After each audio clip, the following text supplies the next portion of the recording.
January the 2nd, 2017. You're looking at spaceweather.com to date. Now, notice a couple things here. The solar wind is going to start to pick up from the 389.5 as we enter into this coronal hole wind stream.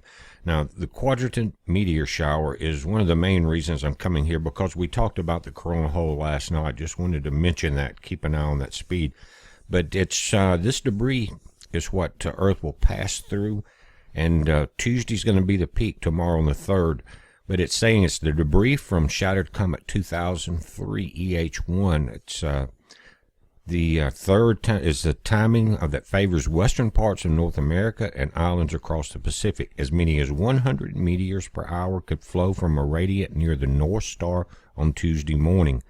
That's important, guys, because this meteor shower, they didn't know exactly where it came from.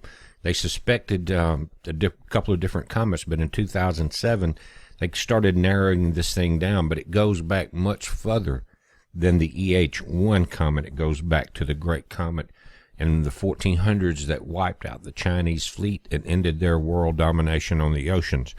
But if you look at these quadrant fireballs, you can see in the center, the yellow dot is the sun, then 3 rings out is the Earth, and that's where these fireballs intersect. Now, the comet makes its perihelion, or its orbit, every 5.5 years. That's the main part of this entire debris field. But they're thinking that 2003 EH1 is likely an extinct comet and may be related to Comet C1490Y. And the last time that EH1, or the main remaining section of this entire stream, came around the sun was in 2014. But in the 1490 comet, this is some of the surviving records. It said stones fell like rain in the Qingyang district, the larger ones 4 to 5 caddies. Guys, you're talking about goose egg and smaller size 3 to 4 pound rocks. More than 10,000 people were struck dead. All of the city fled into other places. As this is talked about also from the Chinese Navy. It's talked about in the Aboriginal histories of places like Australia, New Zealand, Easter Island, South America. This particular comet hit in the ocean 60 miles south of the Chinese fleet. These giant Chinese battle junks, is what they were called, were tremendously larger than what we would think about as sailboats at that time. And they were impaled hundreds of feet into the cliffs.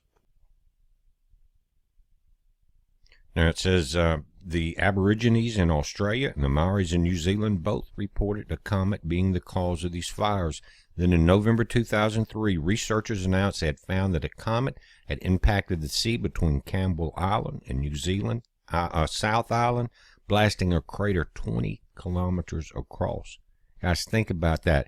Comet was named after the Maori god of fire. It hit the ocean 60 miles south of the combined fleet. Gigantic waves more than 600 feet high tossed the ships about like matchsticks, the mast and rigging on fire, fanned by 400-mile-an-hour winds. Said it's certain that this tsunami caused by the comet impact destroyed huge Chinese fleets in New Zealand, South and East Australia, in the Indian Ocean, along the east coast of South Africa, along the Pacific coast of North and South America. It was a catastrophe from when China never recovered. There will be no more great voyages. Guys, now we see that Chinese fleet being rebuilt. But here is the impact crater site. You see it says Broughton Island right there. And guys, these Chinese junks were huge. Now, what I want to do is I want to link you to our website. Go down to the middle list of links on the bottom. It says live meteors, guys.